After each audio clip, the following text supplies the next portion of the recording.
AI is changing everything. The playbook that's been run from a marketing and sales point of view over the last 10, 20 years is completely different. I'm using AI in probably 50% of what I'm doing on a daily basis, whether it's planning, strategy, content, coming up with ideas and that sort of thing. And so it's made me that much more effective. Welcome to the Rethink Revenue podcast, where go-to-market teams and ambitious revenue leaders break down the toughest challenges, winning strategies, and cutting-edge tech, especially AI, that are driving growth. But it's not just about today. This show looks ahead to the future, where AI will redefine what it means to be a GTM leader. Today, I'm so excited to welcome Steve Armenti to the podcast. Steve is the founder and CEO of 12. He has over 15 years of experience in marketing, and you started with sales as your first thing that you do, and then you were at Google, and you convinced somehow Google to go do ABM, and I want to hear that story, how you convinced Google that doing ABM is the right thing. And then the first thing that you do was you had some form of a website that you grew, and that's how you kind of got into marketing and demand generation and growth marketing.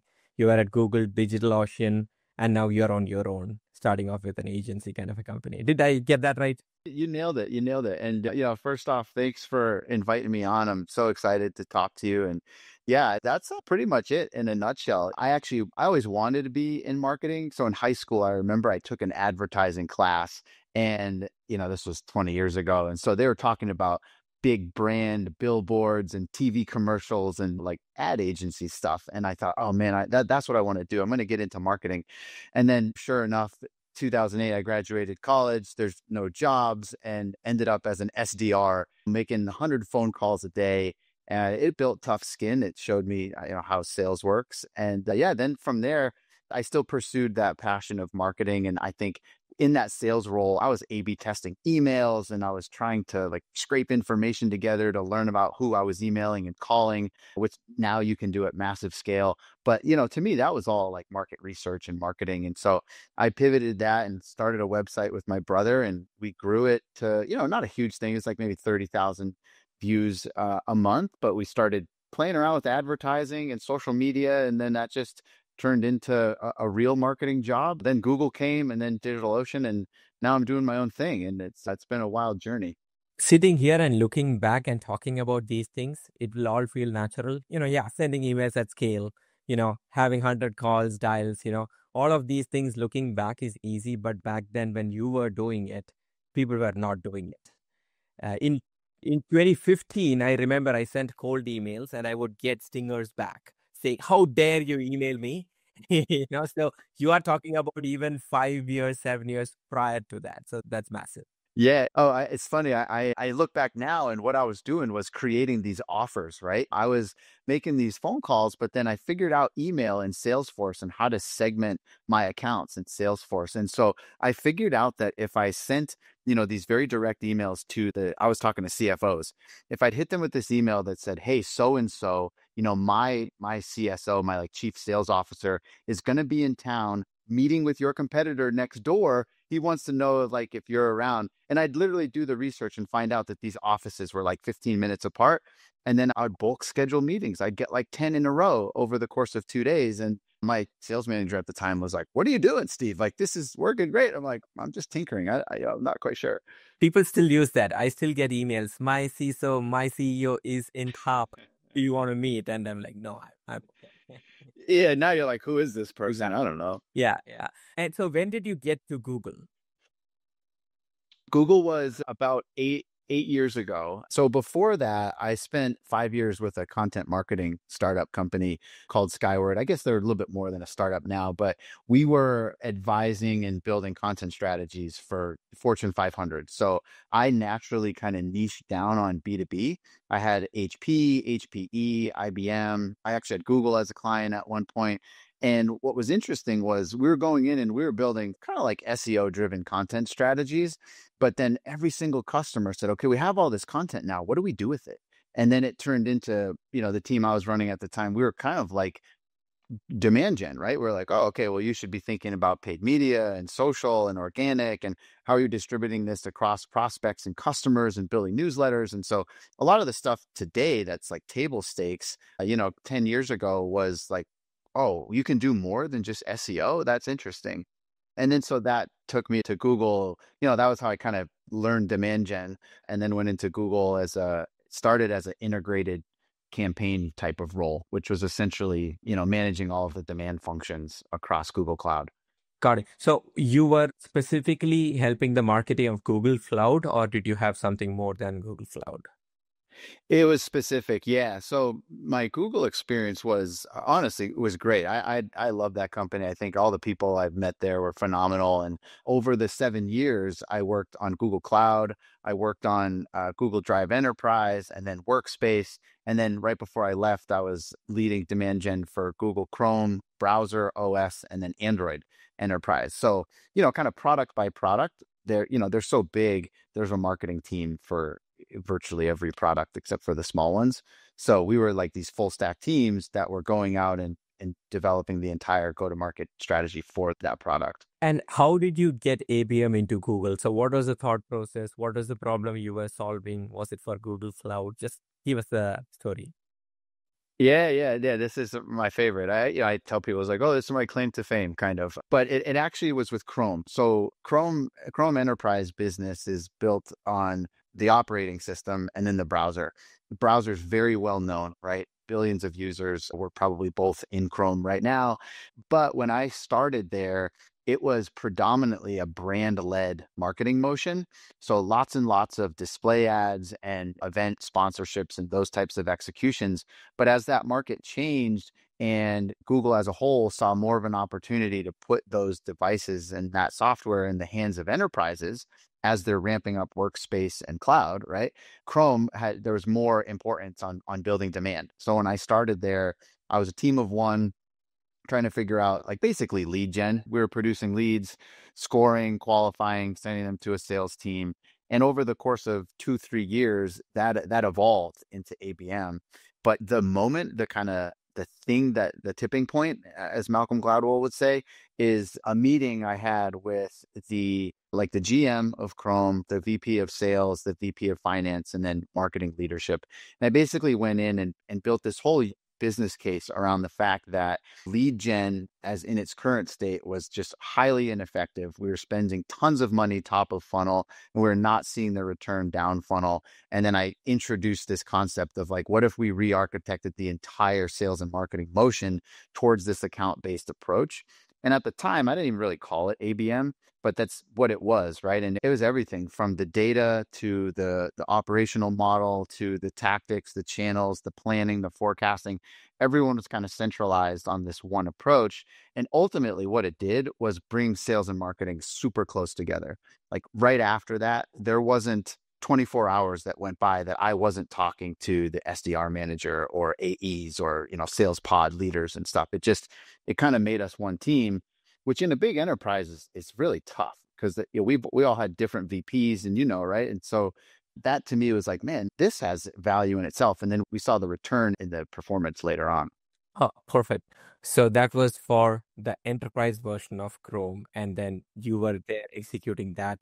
But now that you have seen all of this, right, the interesting thing about your background is, I guess Marketo and HubSpot, these guys started 2005, 2007, from the billboards to being able to measure marketing.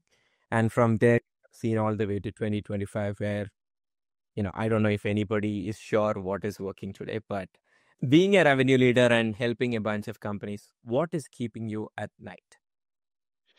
Yeah, I thought about this, and for me, it's actually the uncertainty. And I can share a few different experiences. When in my last role as the VP of revenue marketing at DigitalOcean, that was the uncertainty of that market, right? But now as a business owner, it's like I'm thinking about, AI is changing everything. The playbook that's been run from a marketing and sales point of view over the last 10, 20 years is completely different. And so I'm thinking more and more about like who's out there getting an edge on me or getting an edge on my clients?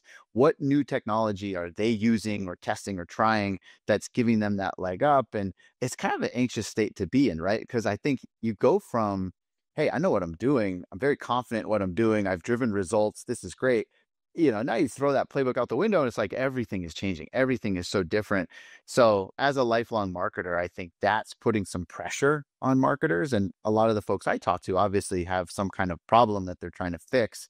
And that's what I'm helping with. But it's really pushing them to understand, deeper how the business operates, like the financials and the revenue efficiency, and then be able to adjust their approach to that. They can't just ask for budget and, run campaigns. That just doesn't work anymore. It's pretty interesting how the CAC has changed over the years. Even some of the public companies, the time it takes for them to get back the CAC is like 34 months to 54 months. And we are not talking like deep service now kind of engagements. It is even smaller ACV engagements. We are seeing like 34 to 40 months of CAC payback period, which is insane. To your point, it has been not this difficult to get companies and deals through. So knowing all of that, Steve, what do you think is the biggest shift happening in the go-to-market leadership?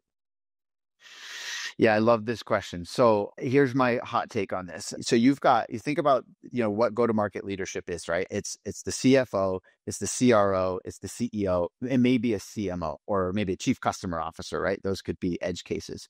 Now you've got all of them trying to figure out what the hell's going on right now. And they're bringing their own biases and their background in, right? So, over my years of experience, most leadership, right? They came from a product-led organization, a sales-led or marketing-led, and they bring that with them. And you see that in their day-to-day, right? And so that's how they're operating on a day-to-day basis. But then at the same time, they all have their job to do, right? The CEO is trying to please the board, investors, Wall Street, whoever, right? CFO is trying to run a lean organization. They're obsessing about the numbers. They're pushing that pressure down on the go-to-market team. And then you've got the CRO who's maybe overseeing marketing and is formerly a sales leader, is like not sure what to do about this. Or you've got a CMO who's unsure about a sales-led organization. They're trying to run this go-to-market and they're getting all this pressure. And then the whole thing is all just sort of blowing up, right? And I think that's where this whole GTM efficiency thing came from and why it's so important now, because all of these individuals are looking and saying, well, something's not right. What are we going to change? I'm not sure, right? Like, hey, CMO, do you know? No, I'm not sure. Hey, CRO, do you know? And I think it's got to be more of a team effort and everyone rowing in the same direction. Otherwise, it can create a lot of chaos. And when you look at this whole entire funnel, right, from let's say awareness all the way to advocacy, what are some of the biggest inefficient phases, let's say, so to speak, that you are seeing today that the revenue leaders are most concerned about? Yeah, I'll tell you two that I think are most kind of like intimate in me and my experience, right? And the first one, I'll be the first to say, like, sometimes marketers are inefficient, right? Lifelong marketer here, but like you got to be humble and own up to your mistakes. The whole lead to MQL model is done. Like it has to be done. If you are buying leads, scoring them with a dated system, and then sending them to sales, like I can almost guarantee right now 50% of that activity is, inefficient, wasted budget. Like it's just not going to work. And so I think that all has to change, right? And my approach there is taking it through this account-based lens where you're looking at really a hierarchy of dimensions from the account, the people within the account, their behavior, their demographics, firmographics. We all have access to all of this now. And so you can get much smarter about who you want to talk to, when, and what you say. So that's the first piece, kind of higher up in the funnel. And then I think the other is actually just the SDR model, because it's directly connected to this inefficient lead and MQL model, right? So now you're investing in humans to sit there and call into and qualify this massive volume of low quality that marketing is spending tons of money to acquire. And you're basically just flooding the system with inefficiency, right? And so I think that creates some issues on the SDR side. And then that model breaks as you try to scale it and you're not getting the ROI out of it. And so I think both sides can really, in general, become more efficient, right? Marketing can get smarter about what segments they want to acquire, where they're best at acquiring them, and putting metrics to that. Sales SDRs can get better at, giving feedback and running more efficient outreach plays and things like that. But I think those two pieces right there, at least with a lot of the companies I'm working with, that's like where I go first. When someone says we're having a pipeline problem, I say, okay, let me look at that data between those two things right there. Double clicking on the leads to MQL. So what you are essentially saying is the way to buy leads, whether it is, correct me if I'm going wrong, but content syndication or like having, useless white paper lead magnets, somehow getting the emails. So these are what you call as the leads. And the are those, I'm asking, I'm not stating. And then, finding some form of a lead scoring and pushing it to sales where the person does not even remember that they downloaded a piece of content. Is that what you mean or something else? It is, yeah. Although I have a bit of a hot take on syndication in particular. So, and you know this role well from Zoom Info, right? And I ran a lot of it in the past, and I think where marketing went wrong is this idea that I can buy an opportunity. Like that's what they think, right? They talk to a lead gen vendor, and the lead gen vendor says, I'll give you 10,000 leads, $45 a pop, and then you're going to put them in your lead nurture. Those are going to turn into opportunities. Marketers think this is the easiest ROI I've ever found, right? My take throughout my whole career is that it's a better way to build your database, because at the enterprise level, and that's mostly where I deal today, is like there is so many privacy restrictions. There's so much governance and compliance happening across lead gen. You can't afford to send a text or an email to somebody that's not double opted in to your terms, right? So at the enterprise level, syndication is still valuable, and a lot of people debate me on that, but they've never been in the enterprise, so they don't know what they're talking about. And so like you need that, but the goal is to build a database, not to try to fill a funnel with opportunities there. Sorry, long way of saying. No, absolutely. And I think that clarifies it really well. For an average company, there is the Zoom Info, Apollo, Seamless of the world where you can directly bring in the database, populate your CRM with that, or populate your outreach with that. Versus for an enterprise, you cannot do that directly, reaching out just cold because of the restrictions. So you're kind of using content syndication. In my experience, content syndication has never worked for me. I've spent money, I've brought in these leads, and then you reach out. I think the place where it completely fails is if you take a content syndication and give it to an SDR, total. And so I think that's what you are also kind of getting at. That makes Yeah, and that's the thing. That's where I think that, it's oftentimes that's a symptom of a root cause, right? And I would say the root cause is that there's this belief internally that content syndication leads will become opportunities. Now, yeah, some of them might. I think you're lucky if you can get 2 to 3% of them to turn into opportunities, right? But if you reframe it and you say, oh, we're actually just buying a database that we can market, changes the game. Now all of a sudden demand gen isn't this content syndication team, right? They become more of the life cycle, the nurture, the data, the segmentation, the sequencing, and like predictive. And that stuff's fun. That's real fun for demand gen. And are you a believer of AI SDRs, since we were on the SDR topic?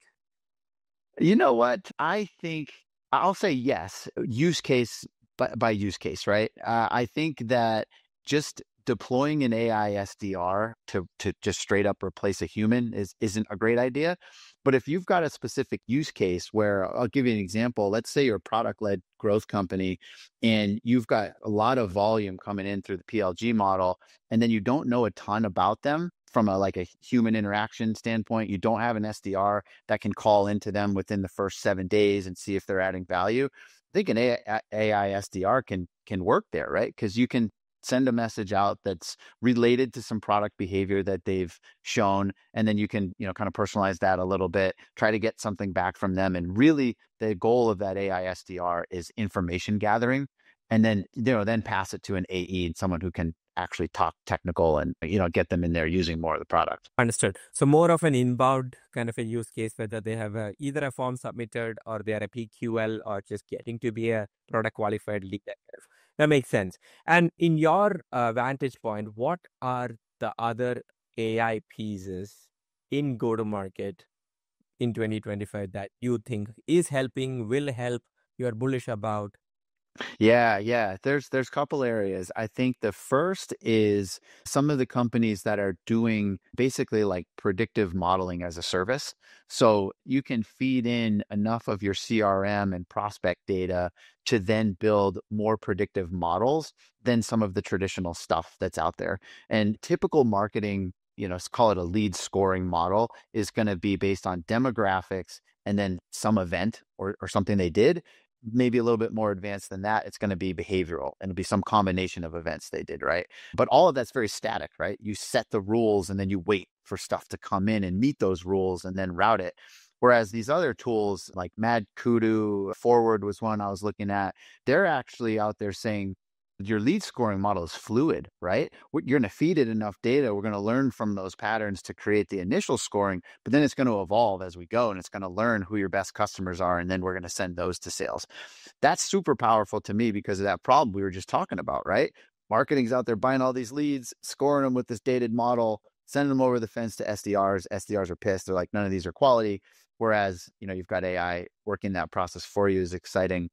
And I think the other is just really the assistance or the agentic side of AI in helping go-to-market people do what they do better. I'm using AI in probably 50% of what I'm doing on a daily basis, whether it's planning, strategy, content, coming up with ideas and that sort of thing. And so it's made me that much more effective, right? And so I think that's a huge, exciting use case.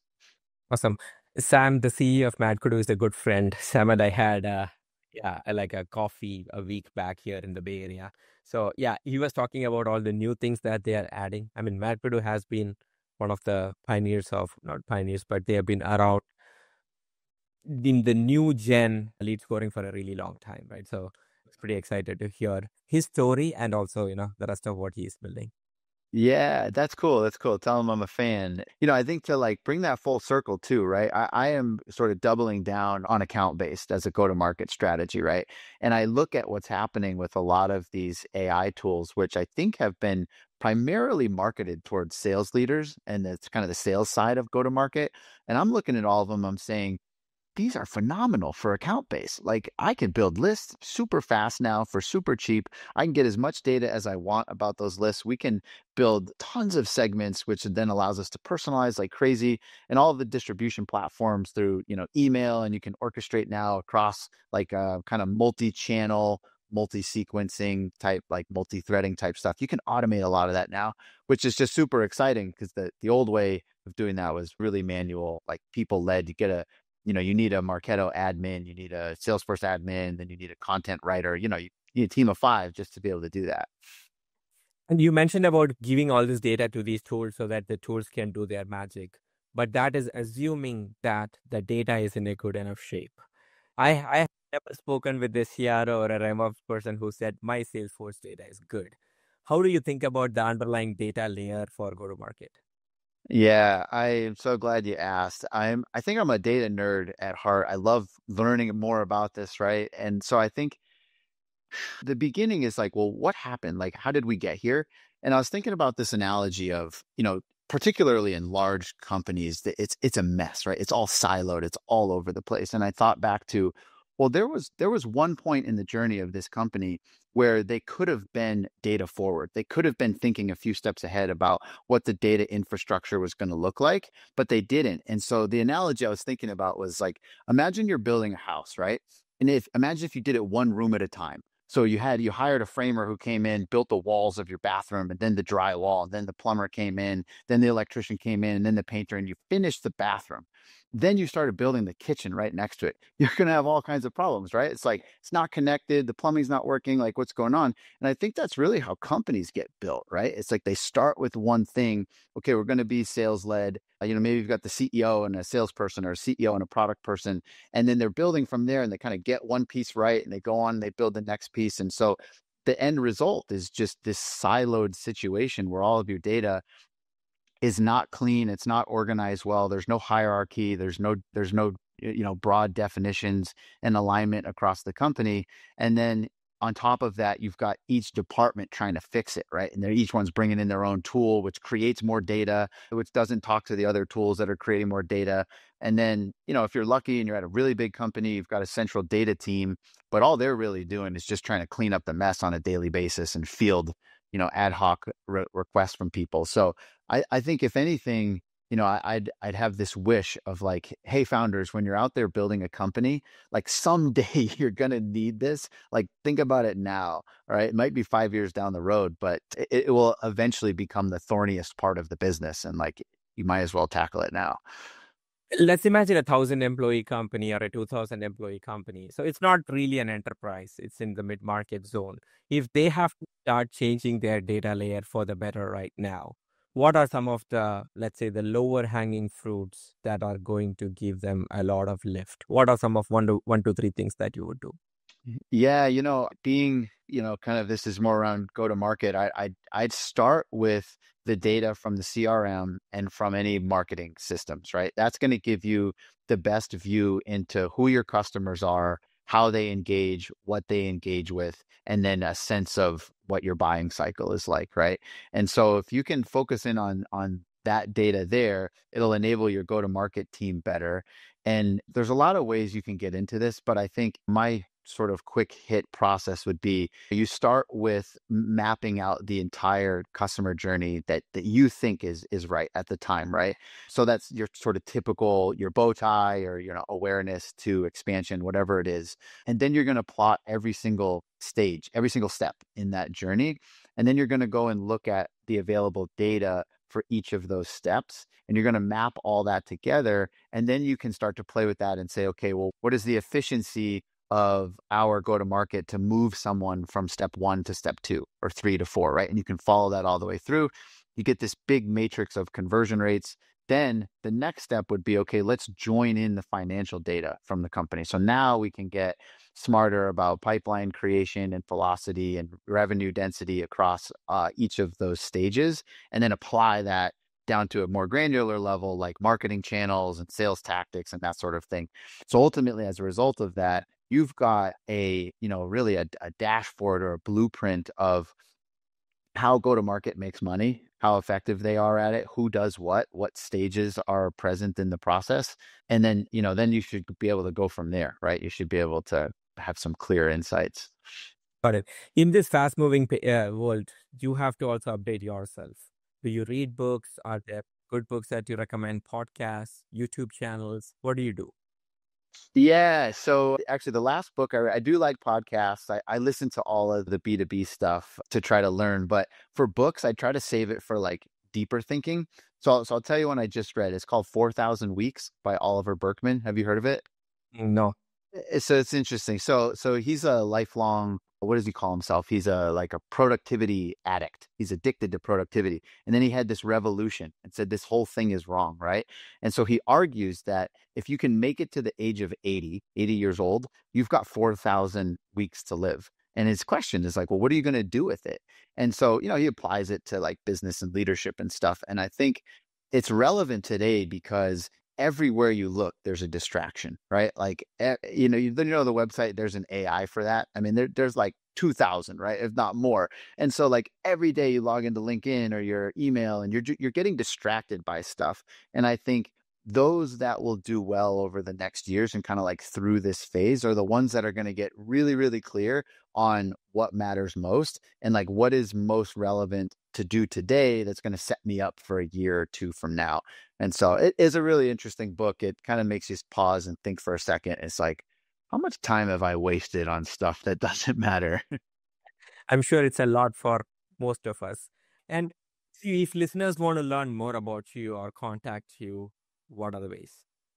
Yeah, LinkedIn's the number one. I'm pretty active there. I post a couple times a week. It's me. It's not some AI agent. I respond to comments and DMs. So yeah, hit me up if you ever want to chat or have a coffee chat. Awesome. Thanks a lot, Steve. We really appreciate you spending all this time with us and sharing some of these insights. Likewise, Arjun. Yeah, thank you. Appreciate it. Thank you to our listeners too for joining, and we'll see you next time on another episode. Thanks a lot.